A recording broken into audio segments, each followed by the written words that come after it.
So you've led all 5 races this year. You've had a great start to the season, and I know you probably wouldn't say that. You're probably a lot like I used to be. You beat yourself up over the losses more than you do the wins. Yeah.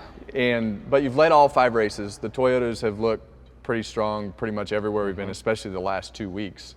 What'd you think of Bristol? I mean, to me, I watched the race and I was intrigued. I was like, man, this is going to be good. We ended the race veteran first, veteran second. So what was after you've had some time to think about it, what was your opinion of the race? Obviously you won, so the opinion was pretty good. It was. Again, it kind of landed right in my wheelhouse. So again, anything that I say about Bristol, of course, as the winner, is going to be a little biased. But I found myself, even when I watched the race back, being wildly entertained of, like, I was even on the edge of my seat, even though I knew the result, watching that last run thinking, oh man, Denny, you're going too hard. You're going to blow the front tires off or the rear tires off. Like, it looked like I was pushing harder than I actually was at the time.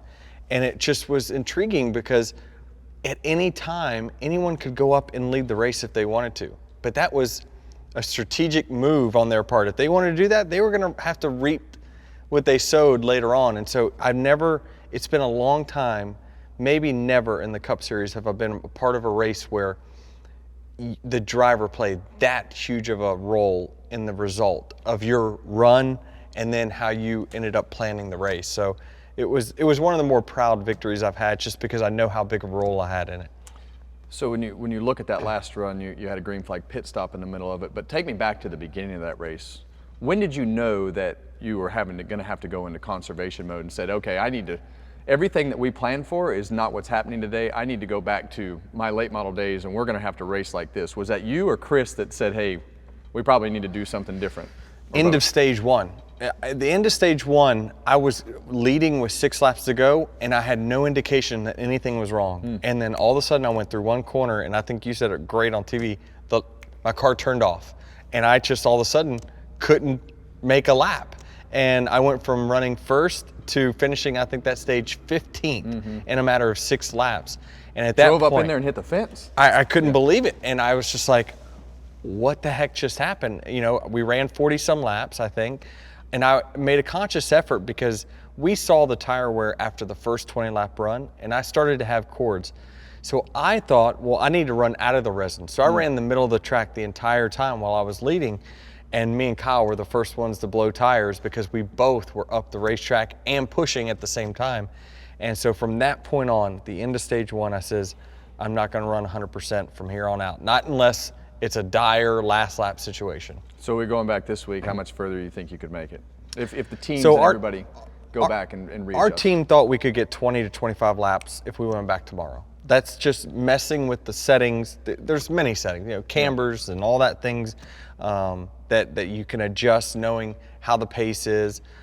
Certainly we believe that we could go 65, 70 laps if we went back right now. So you're a fan? I am, of course, because I think that it enters an element of racing that we haven't seen in this sport for a very long time. So we have the tire wear that we saw at Bristol, and they have no idea why, as you know, and that's not a knock on them. It just happened, right? And I don't think that that was definitely not intentional. We've been talking about tire wear down to the cords for years. And we saw Goodyear go on defense halfway through the race and thinking that they're on damage control, when in the end, everybody is praising everything that just happened. So where do we go from here? You've addressed it, I've addressed it, we've talked about more horsepower, but I mean, if they can figure out how they can make the tires wear like that, like we can end that conversation, right? 100%. They asked in the media center afterwards, well, would you need more horsepower if you had this tire? I said, not even close. I might have been wide open for a millisecond down each straightaway because I'm just trying to manage the car and the tires. And so, I mean, I think that's an element that is really lost in our sport and has been over time. And certainly we've been quick to overreact in situations, right? You've done many tire tests, and the minute they see cords at the very end of a fuel run, they'll tighten the tire right back up and they'll make it super durable. And that has just forced us to all race in a box. And I think Chase Elliott actually explained that very well, that with us not having any tire wear, and us having no horsepower, it's forced us to run just the maximum line, and then running, all of us are starting to share data, and we know how each other race, and we're all racing the same way now, and so that's what makes it very hard to pass. But you didn't hear any of that at Bristol. So I'm wondering, what can we do to make this better at Martinsville? Because you're going to get, again, we're racing at Michigan. I get it. We never want to see cords there, right? Because when you blow, it's going to be big. But you had enough warning at Bristol that if you ignored the warning, you blew a tire. And I ignored it the first run, but I didn't ignore it after that.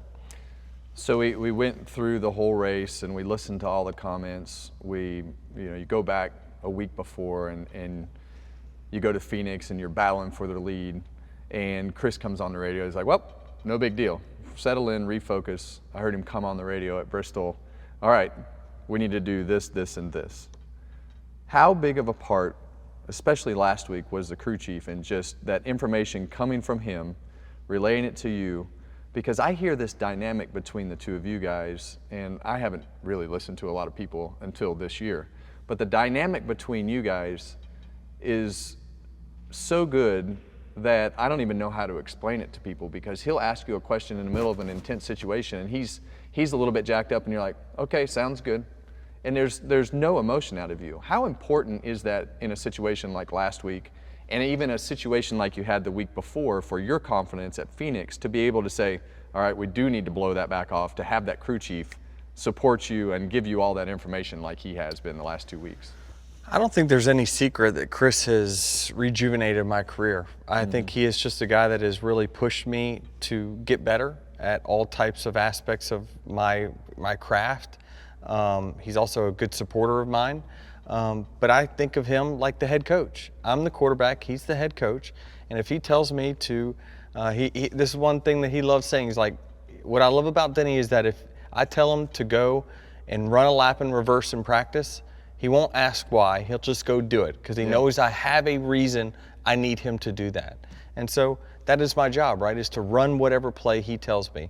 And last week when I threw a pick six, trying to go for a race win he says, well, now we got to just reset and get the best day we can out of it. So, you got to have a good support system with you, and it's just something about our personalities that really meshes really, really well, and we just really respect each other, and knowing that we each have each other's best interests at heart.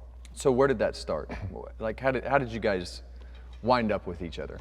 So, I mean, it really happened after a challenging 2018. I went up my first season ever without winning a race, and that was very tough. And honestly, I was starting to doubt myself whether I was going to be able to continue to perform at a high level in the Cup Series. And then he just came in, and he was a rookie crew chief, and he says, I just want to know, are you going to be the veteran that says, I've always done it like this is how he's like, that's when things don't get done very well, right? Is if you're stuck in your ways and I have my ways that I want to do things, that could cause clashes. But I said, listen, I don't have any answers right now. I just came off a losing season, and I'm willing to listen to any constructive criticism you might have of my craft. And he says, all right, well, I think you need to get better here, there, there, there. I says, okay, I'll go to work. And that's, ever since then, we've had success.